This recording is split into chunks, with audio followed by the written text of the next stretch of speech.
Hello everyone, welcome back to 5 minute series.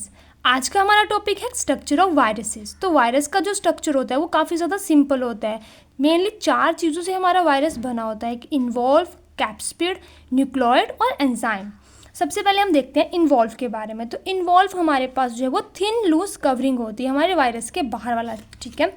कुछ virus ऐसे होते हैं जिनमें ये कवरिंग प्रेजेंट नहीं होती, उन वायरसेस को हम बोलते हैं नेक्ड, और किसी के जिनके बाहर प्रेजेंट होती है उसको हम इन्वॉल्व बोलते हैं, ठीक है। इन्वॉल्व का जो सबसे छोटा यूनिट होता है उसको हम बोलते हैं पैप्लोमर्स। जो एनिमल वायरसेस होती हैं जिनमें इन्वॉल्व प्रेजेंट है वो कौन कौन से हमारे पास है? हर्ब्स, HIV, इन्फ्लुएंजा, रूस, सार्कोमा। कुछ प्लांट वायरसेस है जिसमें हमारे पास इन्वॉल्व प्रेजेंट होता है, वो कौन कौन से हैं हमारे पास? Potato yellow dwarf virus. अब सेकंड हमारे पास आ जाता है हमारा कैप्सिड।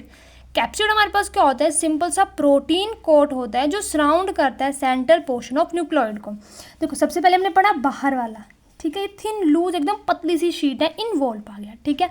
अब कैप्सिड क्या होगा कि कैप्सिड हमारे पास ये साइड में सेंटर में हमारे पास न्यूक्लियोइड है, ठीक है, यानी कि न्यूक्लिक एसिड। उसके बाहर हमारे पास इस तरह से जो स्ट्रक्चर होता है वो होता है कैप्सिड। कैप्सिड क्या करता है? प्रोटेक्ट करता है हमारा जो प्रोटीन होता है, ठीक है। प्रोटीन कोट होता है जो सराउंड करता है सेंट्रल पोर्शन ऑफ न्यूक्लियोइड को। जो हमारे RNA है उनको, अगर एंजाइम प्रेजेंट है तो वो भी यहीं पे होता है इसके अंदर, ठीक है। तो ये हो गया हमारा कैप्सिड। स्पेसिफिक नंबर ऑफ होते हैं हमारे पास और अरेंजमेंट होता है। जब हम टोबैको मोजाइक वायरस के बारे में पढ़ेंगे तो वहाँ पे हम देखेंगे कि इसका कितना इंपॉर्टेंट रोल होता है हमारे वायरस में, ठीक है। These sub unit antigenic properties जो हमारे पास कैप्सोमर होते हैं, कैप्सिड के स्मॉलेस्ट यूनिट होते हैं कैप्सोमर, उनमें होती है हमारे पास एंटीजेनिक प्रॉपर्टीज। इन्वॉल्व का स्मॉलेस्ट यूनिट कौन सा हुआ? पैप्लोमर। और कैप्सिड का स्मॉलेस्ट यूनिट कौन सा हुआ? कैप्सोमर, ठीक है। और इनमें एंटीजेनिक प्रॉपर्टीज होती हैं, ठीक है। समझ में आ गया? पहले हम बाहर वाली लेयर इन्वॉल्व पढ़ ली, अब थोड़ा अंदर कैप्सिड आए। अब सबसे अंदर जो हमारे पास प्रेजेंट है हमारे न्यूक्लियोइड, उनके बारे में बात करते हैं।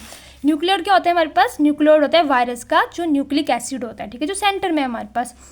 न्यूक्लियोइड वायरस क्या करते हैं? मैंने पहले भी कल भी बताया था कि वायरस जब तक बाहर है, होस्ट ऑर्गेनिज्म के बाहर है, तो वो डेड है, ठीक है, नॉन लिविंग है। जैसे ही वो किसी होस्ट के अंदर जाते हैं तो वो एक्टिव हो जाते हैं, ठीक है, तो वो लिविंग बीइंग बन जाते हैं।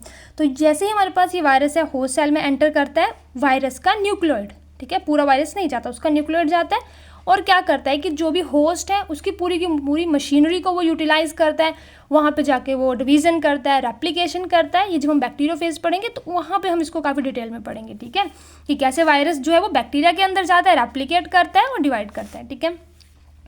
अब न्यूक्लियोइड भी हमारे पास भी 4 तरह के होते हैं। एक होता है डबल स्टैंडर्ड DNA, एक सिंगल स्टैंडर्ड, और double standard RNA, single standard RNA। Double standard RNA किसमें होता है? ये थोड़ा सा हमको याद करना है यहाँ पे, ठीक है। कुछ ऐसे वायरसेस जो हमने सुने हैं, जो डबल स्टैंडर्ड DNA होता है हमारे पास वो होता है हर्ब्स वायरस में, ठीक है, पोक्स में, कॉलीफ्लावर मोजाइक वायरस में। एक चीज़ आपको भी याद रखनी है कि कुछ ही हमारे पास ऐसे वायरसेस हैं जिनमें DNA प्रेजेंट होता है, मोस्टली हमारे पास RNA होता है। उनमें सबसे इंपॉर्टेंट आ जाते हैं हमारे पास हर्ब वायरस, पोक्स, कॉलीफ्लावर, जिनमें DNA प्रेजेंट है, ठीक है। सिंगल स्टैंडर्ड DNA किसमें होता है हमारे पास? कोलीफेस FD और कोलीफेस FX174, ठीक है। और डबल स्टैंडर्ड RNA किसमें होता है हमारे पास? रियो वायरस में या वॉन ट्यूमर वायरस में। और जो हमारा सिंगल स्टैंडर्ड RNA है वो हमारे टोबैको मोजाइक वायरस में, इन्फ्लुएंजा में, फुट एंड माउथ वायरस में, पोलियो वायरस में या रिट्रोवायरस में हमारे पास सिंगल स्टैंडर्ड RNA प्रेजेंट होता है, ठीक है। और लास्ट हमारे पास बचता है एंजाइम। एंजाइम कुछ ही वायरसेस में प्रेजेंट होता है, ठीक है, ज़्यादातर में प्रेजेंट नहीं होता।